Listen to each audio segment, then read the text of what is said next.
태안군이 지역 생활쓰레기 처리 시설을 증축하면서 관련 절차를 지키지 않았다는 법원의 판결이 나왔습니다. 소송을 제기한 건 다름 아닌 지역 주민들이었는데요. 태안군은 법리 적용이 잘못됐다며 즉각 항소에 나섰습니다.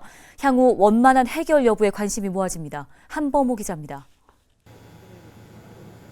태안군 환경관리센터입니다. 지역의 각종 생활쓰레기를 하루 최대 125톤까지 처리하고 있습니다. 지난 2003년부터 가동되고 있는데 지난해 리모델링 공사를 마쳤습니다. 총 257억 원을 들여 하루 처리 용량 45톤 규모의 노후 소각시설을 신규 시설로 대체하고 생활자원 해수센터도 새로 지은 겁니다. 그런데 태안군이 이 시설들을 확충하면서 관련법을 위반했다는 법원의 1심 판결이 지난달 나왔습니다.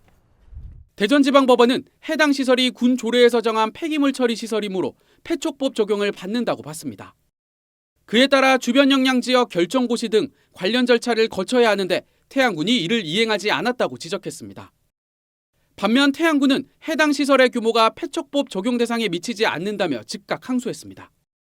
그렇다면 이런 법적 공방은 왜 벌어진 걸까? 소송을 제기한 이들은 환경관리센터가 위치한 태안읍 삭선삼리 주민들입니다.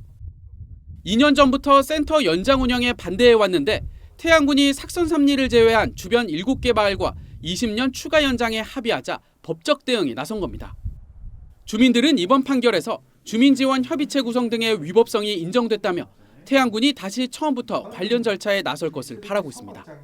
우리하고 협의 없이 왜 남의 마을이 군하고 협의해서 여기다가 이러한 것을 결정하느냐. 이거는 불합리한 것이다. 무작정 안 된다는 그런 뜻은 아닙니다. 이러한 것들은 법적인 절차에 의해서 진행이 되고 그 절차 속에서 서로 간의 합의를 점을 도출해가지고 해야 되는 것이지.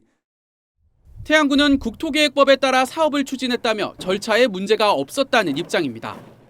지역 정치권에선 태안군이 주민들과 좀 더 적극적인 대화에 나서주길 바라고 있습니다. 삭선삼리 주민과 태안군 집행부가 만나서 주민협의체 정수를 늘린다든가 삭선삼리 주민에 대한 지원금을 증액한다든가 그런 전반적인 것을 열어놓고 심도 있게 논의를 했으면 좋겠습니다. 태안군은 주민들과 대화는 이어가면서도 우선 2심 판결 결과부터 지켜볼 계획입니다. 일부에서 우려하는 쓰레기 대란에 대해선 가능성이 낮다고 일축했습니다.